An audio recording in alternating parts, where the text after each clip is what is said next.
안녕하세요. 주성한의원입니다. 저희가 오늘은 무릎 통증의 한의원 치료에 대해서 설명드리는 영상을 준비를 해봤습니다. 무릎 통증을 치료하는 데 있어서는 무릎의 부위나 연령이나 통증의 양상에 따른 무릎 통증의 원인을 찾는 게 가장 중요하긴 합니다. 그런데 이제 원인을 찾은 다음에는 그에 적절한 치료를 해줘야 되겠죠. 그래서 저희가 대표적으로는 무릎 상태에 맞는 이제 냉찜질이나 온찜질, 그리고 이제 물리치료를 시행을 하고요. 그 다음으로는 침이나 약침 치료, 그리고 저희가 이제 테이핑 치료까지 시행을 많이 하고 있습니다. 무릎 통증에 있어서 적절한 찜질을 시행하는 것은 한의원에서 뿐만이 아니라 가정에서도 저희가 냉찜질이나 온찜질을 시행을 하실 수가 있는데요. 중요한 것은 급성 염증기에는 일반적으로 이제 냉찜질을 먼저 시행을 해주실 수가 있습니다. 특히 어떤 외상이나 운동 중 부상으로 인해서 무릎이 통증이 심하고 퉁퉁 부을 때는요, 저희가 냉찜질을 먼저 시행을 해주셔야 되는데, 이 시기에 만약에 잘못해서 온찜질을 시행을 해주셨을 때 무릎이 굉장히 많이 붓거나 통증이 심해질 수가 있기 때문에 주의를 하셔야 됩니다.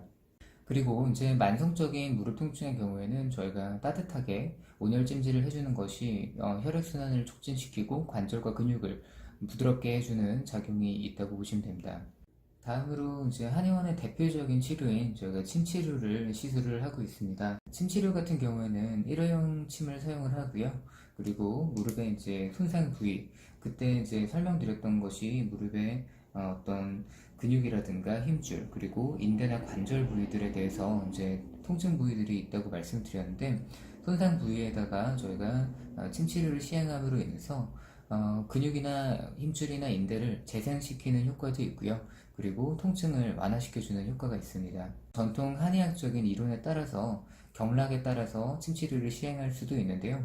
저희가 이제 무릎 안쪽에 지나가는 족태현 비경이라든가 뒤쪽에 방광경, 전면에 이제 위경, 그리고 바깥쪽에 담경, 이런 이제 경락들을 사용해서도 저희가 침치료를 시행할 수가 있다는 거고요. 다음으로는 약침 치료가 있습니다. 일반적인 침 치료 같은 경우는 저희가 바늘 자극만을 이제 이용을 해서 치료를 하는데요. 약침 치료 같은 경우는 기존의 한약 치료와 침 치료가 결합이 되어 있는 치료입니다. 그렇기 때문에 침만 이제 바로 시술을 했다가 바로 제거를 하는 것이 아니라 실제로 어떤 이제 경혈이나 그 다음에 이제 해부학적 부위에 순수 한약재로 추출한 약침을 이용해서 주입을 해주는 치료입니다. 만약에 무릎 위쪽에 대퇴사두근 건 부분에 염증이 생겨 있다, 이런 경우에는 저희가 진통 소염 작용이 있는 약침을 이 해당 부위에 이런 식으로 시술을 해줄 수가 있습니다. 약침 시술을 했을 때는 일반적인 침 치료에 비해서 굉장히 지속력도 좋고 효과도 많이 좋은 편입니다. 이렇게까지 이제 저희가 시술을 하고 나면 무릎을 이제 관절을 좀 보호해주거나 지지해주기 위해서 테이핑 치료라는 거를 같이 하게 되는데요. 테이핑 치료는 저희가 보통 이렇게 이제 탄력이 있는 근육 테이프를 많이 사용을 하고 있습니다. 근육 테이프 같은 경우는 특징이 이렇게 이제 결 방향대로는 신축력이 있고요. 그 다음에 결에 이제 수직하는 방향으로는 신축력이 전혀 없는 특징을 가지고 있습니다. 무릎 관절에 이제 테이핑 했을 때 역할은 보통 무릎 관절이 이렇게 움직이게 되죠. 그때 슬개골에 이제 주변으로 이탈하는 것을 방지해주고 무릎 관절을 지지해주는 역할을 하고 있고요.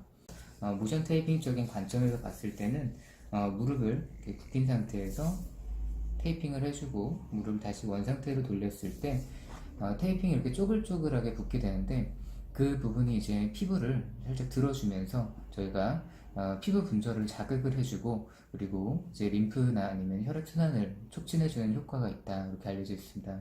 방금은 외과적인 치료에 대해서 설명을 드렸고, 한의원에서도 이제 한약 치료를 통해서 이제 내과적인, 그 다음에 이제 복용을 통한 무릎 치료를 하실 수가 있습니다. 대표적으로 무릎 초창기에 이제 염증이 심하거나 그 다음에 이제 뭐 부종이 심하다든가 통증이 굉장히 심한 경우에 진통소염작용이 굉장히 강한 약재들, 약물들을 사용해서 저희가 무릎 통증을 효과적으로 잡아줄 수도 있고요. 혹은 아니면 무릎이 만성적으로 약하거나 그 다음에 이제 인대나 관절이 많이 손상이 되어 있다, 이런 경우에는 저희가 무릎 관절을 좀 튼튼히 해주고 관절을 강화해주는 이런 한약을 처방을 드려가지고 무릎이 훨씬 좀 덜 아프고 그 다음에 힘이 많이 생겨서 잘 걸으실 수 있는 이런 작용들이 있습니다. 오늘은 무릎 통증의 한의원 치료에 대해서 설명을 드려봤습니다. 무릎이 아파서 한의원을 가고 싶은데 한의원에서 어떤 치료를 하는지 궁금하고 그다음에 걱정도 되고 그래서 이제 내원을 망설이시는 분들도 있거든요.